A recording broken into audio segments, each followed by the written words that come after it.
ಹರಿರಾಮ. ಶ್ರೀಮದ್ ಜಗದ್ಗುರು ಶಂಕರಾಚಾರ್ಯ ಶ್ರೀ ಶ್ರೀ ರಾಘವೇಶ್ವರ ಭಾರತಿ ಮಹಾಸ್ವಾಮಿಗಳವರ ಪಾದಕಮಲಗಳನ್ನು ಸ್ಮರಣೆ ಮಾಡ್ತಾ, ಇಂದು ನಾವೆಲ್ಲರೂ ಯೋಗ ದಿನಾಚರಣೆಯನ್ನು ಮಾಡ್ತಾ ಇದ್ದೇವೆ. ಯೋಗಕ್ಕೋಸ್ಕರ ಒಂದು ದಿನ ಅಲ್ಲ, ದಿನವೂ ಯೋಗವೇ. ದಿನವೂ ಯೋಗವನ್ನು ನಮ್ಮದಾಗಿಸ್ಕೊಳ್ಳೋದು ನಮ್ಮೆಲ್ಲರ ಗುರಿಯಾಗಿರಬೇಕು.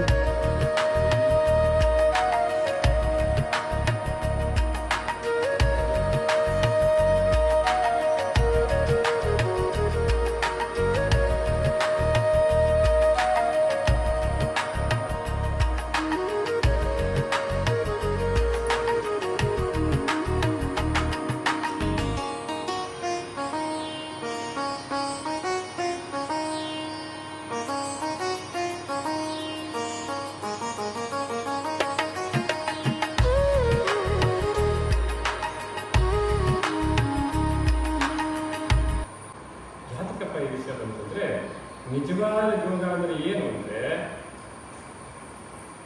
ಯಾವುದನ್ನು ಹಿಡ್ಕೊಂಡ್ರೆ ಬಾಕಿದೆಲ್ಲ ಬಿಡಕ್ಕಾಗತ್ತೆ ಯೋಗ ಅಂತ. ಯಾವುದನ್ನು ಹಿಡ್ಕೊಂಡ್ರೆ ಉಳಿದದ್ದೆಲ್ಲ ತನ್ನಷ್ಟಿಗೆ ಬಿಟ್ಟು ಹೋಗುತ್ತೋ ಅದೇ ಯೋಗ ಆಗಬೇಕು. ಅವನಿಗೆ ಯಾವುದನ್ನು ಹಿಡ್ಕೋಬೇಕು ಅದನ್ನು ಹಿಡ್ಕೊಂಡು ಗೊತ್ತಿತ್ತು, ಅವನದನ್ನು ಹಿಡ್ಕೊಂಡಿದ್ದ, ಹಾಗೆ ಉಳಿದದ್ದೆಲ್ಲ ಬಿಟ್ಟು ಹೋಗಿತ್ತು.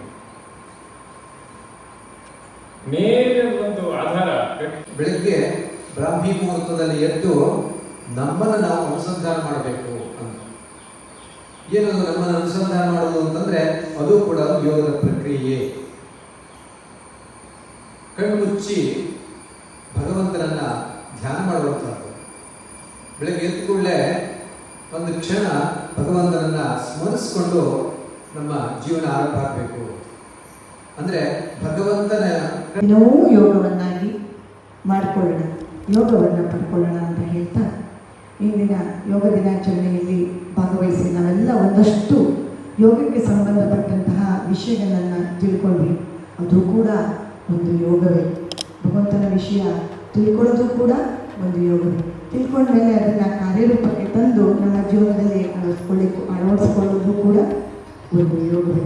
ಹಾಗೆ ನಮ್ಮ ಬದುಕಾಗಲಿ ಆ ಪರಮಗುರು ನಮಗೆಲ್ಲ ಆ ಯೋಗವನ್ನು ಕಲಿಸಿ ಅವನ ಜೊತೆಗೆ ಸೇರಿಕೊಳ್ಳುವಂತಹ ಆ ಮಹಾಯೋಗವನ್ನು